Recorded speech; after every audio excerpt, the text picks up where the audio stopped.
Georgia O'Keeffe was an American artist who lived in the 20th century.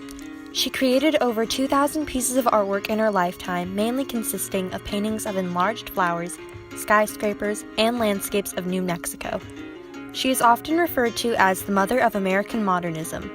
She changed the world of art and paved the way for future artists by using new and unique ways to express herself. Georgia O'Keeffe was born on November 15, 1887, in Sun Prairie, Wisconsin. She grew up on her family's dairy farm and knew from a very young age that she wanted to become an artist. Her mother encouraged Georgia's creativity and arranged art lessons at home for her with a local watercolorist.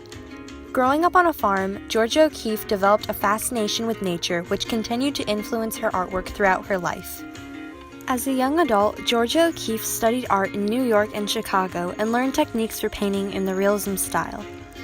Although she was very successful in her studies, Georgia was frustrated with the material she was being taught because it didn't line up with her own ideas of what art could look like. In 1912, Georgia took an art class where she was introduced to Arthur Wesley Doe. His approach to composition and design was influenced by Japanese art, and Georgia O'Keeffe began experimenting with his ideas in mind.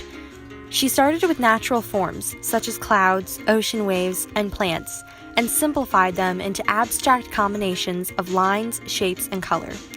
Soon, Georgia O'Keeffe had developed her own unique style, a combination of abstract and realism that was much more exciting for her to create because she could paint the ideas and emotions she felt rather than just painting the world as it is.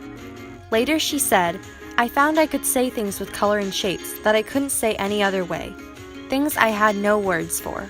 In 1915, Georgia O'Keeffe created a series of abstract charcoal drawings that she sent to a former classmate and friend, Anita Pulitzer.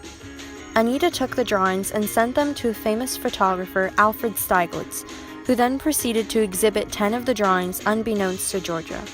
When she had first found out about the exhibit, she was very upset and confronted Stieglitz about it. However, she still allowed him to continue to showcase her work, and in 1917 he presented her first solo show. A year later, Stieglitz found a place for Georgia O'Keeffe to live and work in New York and supported her financially so she could focus on her art. The two realized their deep connection with one another, and in 1924 they got married. As Georgia continued in her art career, she became inspired by the modern art movement in America and started experimenting with perspective. She painted larger-scaled close-ups of flowers. Georgia enjoyed painting in this style and explained, "If I could paint the flower exactly as I see it, no one would see what I see, because I would paint it small like the flower is small. So I said to myself, I'll paint what I see, what the flower is to me, but I'll paint it big, and they will be surprised into taking a look at it. I will make even busy New Yorkers take time to see what I see of flowers."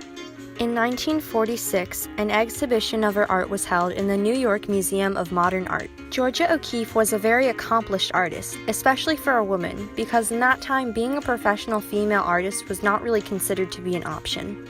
A few years later, after Stieglitz's death, Georgia left New York and went to live in New Mexico, which was a place that she visited a lot over the past 20 years. She would spend hours in the sun painting the beautiful desert landscapes of New Mexico around her, just like how she painted the city around her when she lived in New York. She also painted things she found in the desert, such as bones and animal skulls.